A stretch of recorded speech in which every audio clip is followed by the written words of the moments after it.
பிரியமானவர்களே, இயேசுவின் நாமத்தில் உங்களுக்கு என் அன்பின் வாழ்த்துக்கள். சந்தோஷமா இருக்கிறீங்களா? இந்த நாள் எப்படி இருக்குது? காலையில ஆண்டவரை துதிச்சிங்களா? ஜெபிச்சிங்களா? மனசுக்கு சந்தோஷமா இருக்குதா இல்லை பயமா இருக்குதா? உங்களுடைய உணர்வு எப்படி இருக்குது? இந்த நாள் முழு எப்படி சமாளிக்க போறேன்னு நினைக்கிறீங்களா? ஒண்ணு நினைக்காதுங்க, எது வேணாலும் ஆகட்டும். இயேசு கூட இருக்கிறார்ல, ஜெயிப்பீங்க. ஆண்டவர் உங்களை பலப்படுத்தி நடத்துவார். ஆண்டவர் ஒரு வார்த்தை சொல்றாரு, அதை மனதில் கொள்ளணும். எபேசியர் 6:10 கர்த்தரிலும் அவருடைய சத்துவத்தின் வல்லமையிலும் பலப்படுங்கள் அப்படின்னு ஆண்டு சொல்லியிருக்கிறார். கர்த்தருக்குள்ள பலனா இருக்கணும், அவருடைய சத்துவத்தின் வல்லமையில நம்ம பலப்படணும். ஏன் ஆண்டவர் சொல்றாருன்னா, நம்ம உலகத்துல வாழ்றோம்ல, அந்த உலகத்துல நமக்கு ஒரு எதிரி உண்டு. அவன் பிசாசானவன்.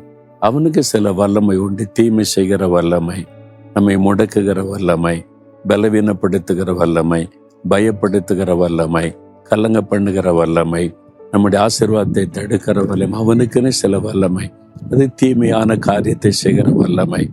அவனை நம்ம ஜெயிக்கணும். ஒவ்வொரு நாள் அவனை மேற்கொண்டு போகணும். அதற்கு ஒரு வல்லமை தேவை.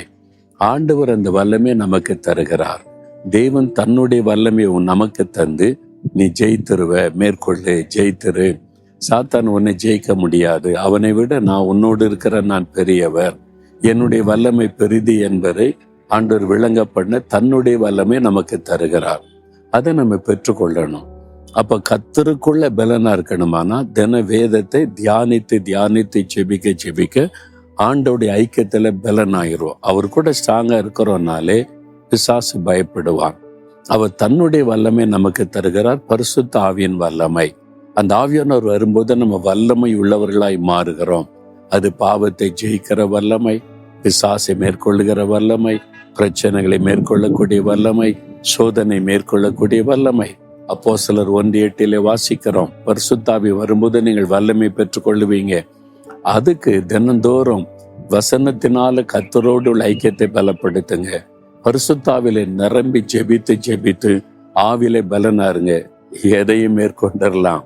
அதுக்குதான் சொல்ல, கர்த்தரிலும் சத்துவத்தின் வல்லமையில பலப்படுங்க.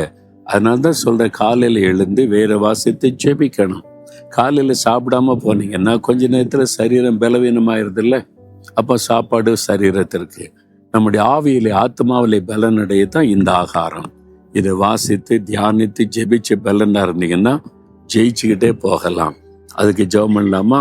ஆண்டவரே, கர்த்தரிலும் சத்துவத்தின் வல்லமையிலும் பலப்படுங்கள்னு சொன்னீங்க. இந்த மகனை பலப்படுத்துங்க, இந்த மகளை பலப்படுத்துங்க. அவருடைய பலவீனம் எல்லாம் மாறட்டும். இன்றைக்கு வல்லமைப்படுத்துங்க, ஜெயிக்கிறவங்களா மாற்றுங்க, சாத்தானை மேற்கொள்ளுகிறவளாய் மாற்றுங்க, பயப்படாதபடி தைரியமாய் பிசாசை எதிர்த்து நின்று ஜெயம் பெற்றவளாய் மாற்றுங்க. அந்த வல்லமை இப்பொழுதே நீ தருகிறதற்காய், ஆவியினால் நிரப்புகிறதற்காய், பலப்படுத்துகிறதற்காய் ஸ்தோத்திரம். இயேசுவின் நாமத்தில் ஜெபிக்கிறோம். ஆமேன், ஆமேன்.